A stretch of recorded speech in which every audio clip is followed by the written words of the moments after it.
देश में आम चुनाव का मतदान एक दिन बाद 1 जून को संपन्न होने जा रहा है और जैसे ही यह मतदान संपन्न होगा उसके बाद में एग्जिट पोल यानी कि अंदाजे कि कौन दल कितनी सीटें जीत सकता है, किस दल को कितना प्रतिशत कहां से मिलने वाला है, यह स्पष्ट हो जाएगा। और इसी के साथ में इधर उधर जितने भी नेता हैं जो सरकार बनाते बिगाड़ते हैं, जिन दलों की सीटें आ सकती हैं, कौन किसके साथ जा सकता है, यह अंदाजे लगने शुरू होंगे। इसी के साथ में दिल्ली से लेकर प्रदेश की अलग अलग राजधानियों में नेताओं के यहां बड़ी बड़ी गाड़ियों का आना जाना शुरू हो जाएगा। एक दूसरे से मुलाकातों के दौर शुरू हो जाएंगे। यह अंदाजा शुरू हो जाएगा कि कौन सा दल किसके साथ जा सकता है।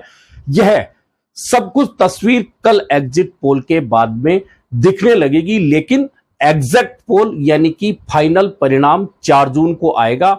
उसके बाद ही तस्वीर क्लियर होने वाली है कि आखिरकार 2024 में देश की संसद में, लोकसभा में कौन सा दल प्रतिनिधित्व करने वाला है, आगे बैठकर किसकी सरकार बनने वाली है। लेकिन अब सबसे पहले यह समझना होगा कि आखिरकार देश में किस तरह की स्थितियां बनती दिख रही हैं या बन सकती है। कल एग्जिट पोल के बाद में सबके अलग अलग अंदाजे होंगे, लेकिन सबसे पहले यह समझना होगा कि देश में सरकारें बनाने बिगाड़ने का खेल 5% से लेकर 8-9% तक के वोट स्विंग का होता है। वह जिस दल की ओर स्विंग होता है, सरकार के नजदीक वह दल या गठबंधन पहुंच जाता है।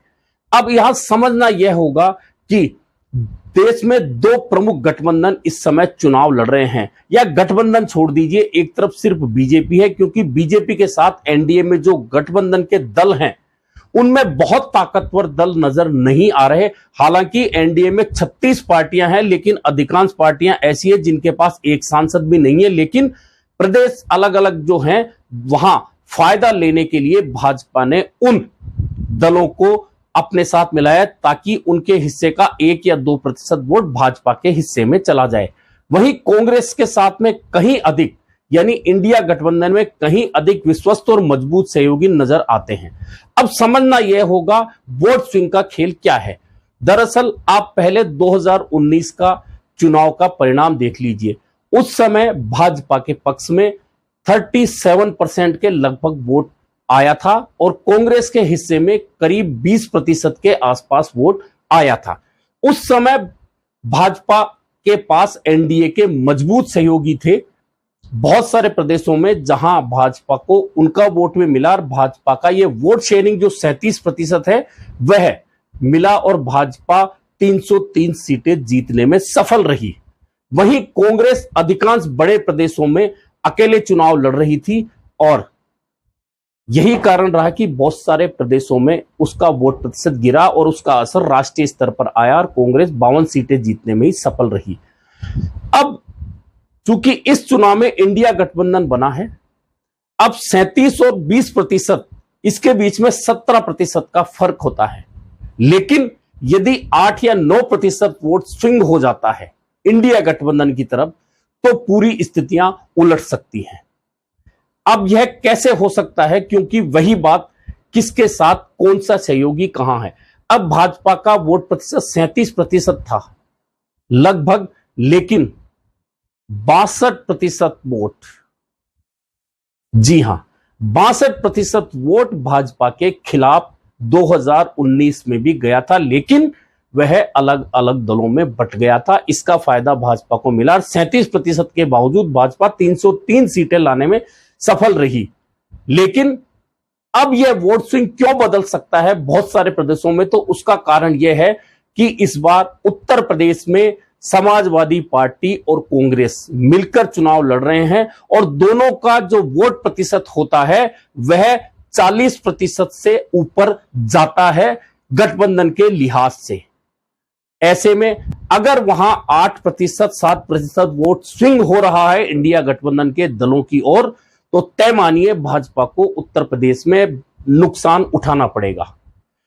अब आप बिहार जैसे प्रदेश में चले जाइए, 39 सीटें भाजपा ने जीती थी, वहां नीतीश कुमार और भाजपा का गठबंधन है इस बार भी एनडीए का, लेकिन चूंकि नीतीश कुमार ने ठीक लोकसभा चुनाव से पहले आरजेडी और कांग्रेस को छोड़कर एक बार फिर भाजपा का पल्लू पकड़ा है, और नीतीश कुमार भले ही खुद कितनी बार कहे कि मैं अब नहीं बदलूंगा, लेकिन अब क्या जनता उन पर भरोसा कर रही है। वहीं मुद्दे जो महंगाई और वो हुए हैं, महंगाई का मुद्दा है, अग्निवीर का मुद्दा है, ये बिहार में बहुत काम करता नजर आ रहा है। और अगर वहां 7-8% नहीं, अगर 5% वोट भी स्विंग हुआ तो भाजपा और एनडीए को नुकसान उठाना पड़ेगा।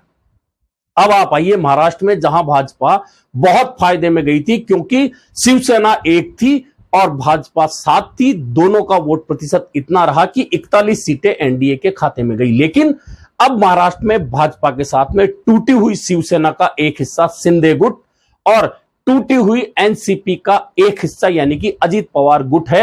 वहीं महाविकास आघाड़ी के साथ में अब कांग्रेस के साथ में पहले सिर्फ एनसीपी थी, लेकिन अब शिवसेना उद्धव ठाकरे है। और इस गठबंधन को जो वोट प्रतिशत 4-5% भी स्विंग हो गया पिछली बार के मुकाबले, तो निश्चित मानिए कि भाजपा और एनडीए की ताकत घटकर आधी से भी कम महाराष्ट्र में हो जाएगी। यह तस्वीरें 3-4 प्रदेशों की बात मत करिए, वही दिल्ली की 7 सीटों पर बीजेपी काबिज हुई थी, क्योंकि आप और कांग्रेस अलग अलग थी। अब दोनों साथ हैं, इसका असर निश्चित तौर पर वोट स्विंग पर होगा और वहां 6 से 7% का वोट स्विंग ही बहुत सारी स्थितियां, बहुत सारी सीटों की गणित को बिगाड़ के रख देगा भाजपा के लिए। अब जहां सीधे सीधे टक्कर कांग्रेस भाजपा की है, ऐसे बहुत सारे प्रदेश हैं जिनमें हरियाणा, राजस्थान, मध्य प्रदेश, छत्तीसगढ़, गुजरात। हालांकि गुजरात में आपके साथ में गठबंधन है और आपने 17% वोट विधानसभा में हासिल किया था, और यही कारण रहा कि कांग्रेस वहां गुजरात विधानसभा में बहुत नीचे आकर ठहरी थी। लेकिन अब दोनों का गठबंधन होने का फायदा 3 से 4 सीटों पर जो मजबूत दिख रहा है इंडिया गठबंधन गुजरात में, उसका असर यही है कि दोनों साथ मिलने से, इंडिया गठबंधन के साथ होने से वोट स्विंग होता दिख रहा है। यानी कि कुल मिलाकर पूरे परिदृश्य में माने तो पूरे देश में 37% वोट के लगभग जो भाजपा को मिला था और 20% के लगभग कांग्रेस को मिला था। अब अगर भाजपा के वोट प्रतिशत में से 6 या 7% कम हो जाता है या स्विंग हो जाता है इंडिया गठबंधन की तरफ से और भाजपा 30-31% पर आ जाती है, वहीं इंडिया गठबंधन का 20% में यदि अलग अलग प्रदेशों में जोड़ बाकी करते हैं, 30-32% के आसपास ही इंडिया गठबंधन आ जाता है, तो निश्चित मानिए कि मुकाबला बहुत नजदीकी होगा और बहुत सारी सीटों पर इस गठबंधन के चलते आश्चर्यजनक परिणाम आएंगे। अब देखना यह है कि किसके साथ कितने मजबूत सहयोगी हैं। तो मैंने बताया कि एनडीए के साथ में 36 दल हैं, लेकिन 36 दलों में अपन गिन सकते हैं उंगलियों पे जिनके पास 2 या 4 या 5 सीटें आ सकती है। उनमें से नीतीश कुमार हैं, उनमें से चिराग पासवान हैं, उनमें से शिवसेना शिंदे है, एनसीपी अजीत पवार है, टीडीपी है।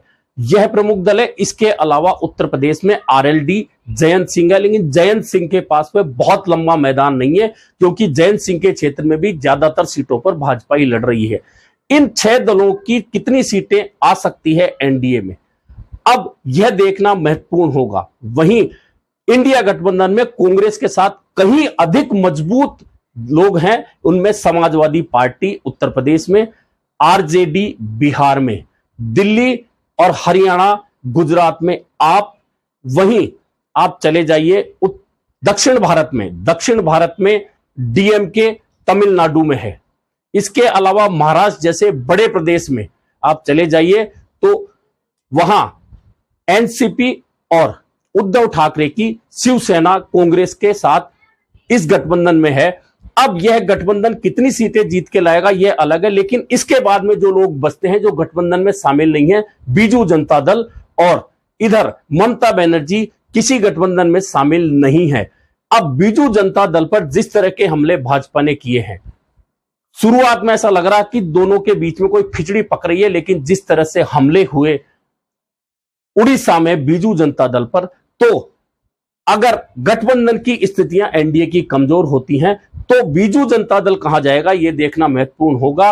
ममता का बहुत स्पष्ट रुख है कि यदि वह भाजपा के साथ जाती है तो बंगाल में आने वाले अगले विधानसभा चुनाव या आने वाले समय में निश्चित तौर पर ममता बनर्जी को नुकसान उठाना पड़ेगा। यह बहुत अच्छी तरह से ममता बनर्जी जानती है, हालांकि उन्होंने इंडिया गठबंधन के साथ में आने से इनकार कर दिया हो, लेकिन उन्होंने चलते चुनाव में यह बयान जरूर दिया है कि मैं चुनाव के बाद में कांग्रेस और इंडिया गठबंधन के साथ रहूंगी।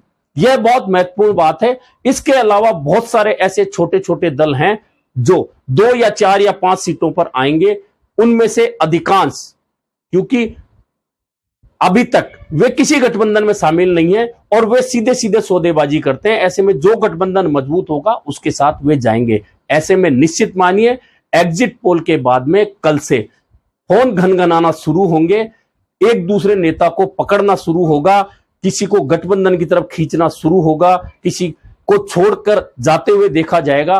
कुल मिलाकर बहुत सारी स्थितियां बदलती नजर आएंगी, लेकिन एग्जैक्ट परिणाम 4 जून को दोपहर बाद क्लियर होगा। तस्वीर स्पष्ट होगी कि आखिरकार देश किस ओर जा रहा है और कौन सा दल अब देश का नेतृत्व करने वाला है। आज के लिए इतना ही, कल मिलेंगे नए मुद्दे पर चर्चा के साथ।